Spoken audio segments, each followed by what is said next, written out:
एक लड़की बस जिज्ञासा से एक चाबी को सुनहरे खांचे में डालती है और फिर धीरे धीरे पहिया घुमाती है। अप्रत्याशित रूप से उसके सामने का खजाना तुरंत खुल जाता है। दोनों मिलकर ढक्कन खोलते हैं और अंदर एक सोने का कंगन पाते हैं। लड़की बिना सोचे समझे उसे लेने के लिए हाथ बढ़ाती है, लेकिन अगले ही पल सोने का कंगन रहस्यमय तरीके से हवा में उड़ता है और लड़की की कलाई पर कसकर चिपक जाता है। इससे पहले कि लड़की को कुछ समझ आता, कंगन अचानक एक चकाचौंध भरी सुनहरी रोशनी से चमक उठता है। उसकी आत्मा को दूसरे आयाम में ले जाता है। उसके साथी उसे डर कर जागते हैं। कंगन लड़की की कलाई पर इस तरह चिपका हुआ था कि कितनी भी कोशिश करने पर भी वो हिलता नहीं था। ये देखकर कि बक्से का मालिक आने वाला है, दोनों को खतरे का एहसास होता है और वे तुरंत घर से भाग जाते हैं। लेकिन इससे पहले कि वो ज्यादा दूर भाग पाते, लड़की को अचानक एक शक्ति ने कसकर पकड़ लिया। जब लड़की को समझ नहीं आ रहा था कि क्या करे, तो अगले ही पल उसे और भी भयानक दृश्य दिखाई दिया। उसने अचानक एक दुश्मन को दूर से आते देखा, जिससे लड़की को तुरंत एहसास हुआ कि कंगन उसकी रक्षा कर रहा है। कंगन की उत्पत्ति का पता लगाने के लिए वे तुरंत नक्शे के अनुसार एक प्राचीन गुफा में गए, जहां उन्होंने कुछ मूर्तियों के अलावा कुछ नहीं पाया। जब सब भ्रमित थे तो साथ में एक छोटा लड़का जिज्ञासा से एक तंत्र को खींचता है। इससे पहले कि कोई प्रतिक्रिया कर पाता, अगले ही पल आसपास की पत्थर की दीवारें बंद होने लगती हैं, जिससे सभी अंदर फंस जाते हैं। इससे भी बदतर बात यह है कि आसपास की पत्थर की दीवारें सुपरलाइट स्पीड से धीरे धीरे उनकी ओर बढ़ रही थी। हालांकि उन्होंने पूरी कोशिश की, लेकिन कोई फायदा नहीं हुआ। इस संकट की क्षण में छोटे लड़के ने अचानक गुफा के केंद्र में एक कंकाल पत्थर का मंच देखा। उसने जल्दी से चिल्लाकर सभी को उसमें लेटने के लिए कहा। जैसे ही पत्थर की दीवारें पूरी तरह से बंद हुई, वे अचानक अपने पैरों के नीचे एक खाली जगह से नीचे गिर गए। जब कुछ लोग धीरे धीरे होश में आए, तो वे तुरंत अपने सामने के दृश्य से चौंक गए। उनके सामने एक विशाल प्राचीन रहस्यमय क्षेत्र फैला हुआ था और बीच में खड़ी इमारत वही सोने का प्राचीन शहर था जिसे वे ढूंढ रहे थे। लेकिन शहर में प्रवेश करना इतना आसान नहीं था। इसे पहले ही किसी ने खोज लिया था और उस पर कब्जा कर लिया गया था। ये देखकर छोटी लड़की को तुरंत एक विचार आया। उसने पहले एक बैग फेंका, जिसकी आवाज से लोमड़ी और भाड़े के सैनिक आकर्षित हुए। जब भाड़े के सैनिक मेंढक की जांच करने के लिए आगे बढ़े, तो मेंढक के एक कदम से वे तुरंत जहरीले हो गए।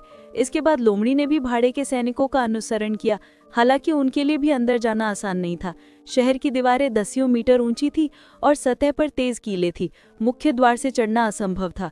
जब सभी परेशान थे, तो चंद्रमा की रोशनी अचानक एक टाइल पर पड़ी, जिस पर कुछ रहस्यमय पैटर्न स्पष्ट रूप से उभरे थे। कुछ ही क्षणों में सभी को समझ आ गया कि ये शहर के द्वार को खोलने की कुंजी थी। फिर उन्होंने तुरंत पैटर्न पर दिए गए संकेतों का पालन किया और एक ही समय में संबंधित मूर्तियों के तंत्र को खींचा। अगले ही पल भारी शहर का द्वार सफलतापूर्वक खुल गया। आंतरिक शहर में प्रवेश करने के बाद छोटी लड़की ने तुरंत एक फुर्तीले बंदर को छत पर चढ़ने दिया और फिर कमरे के हर कोने को फ्लैशलाइट से रोशन किया, जिससे वास्तविक धूप का प्रभाव पैदा हुआ। अन्य पाथी ने सावधानी से पानी के बेसन का उपयोग करके इन किरणों को प्रतिबिंबित किया।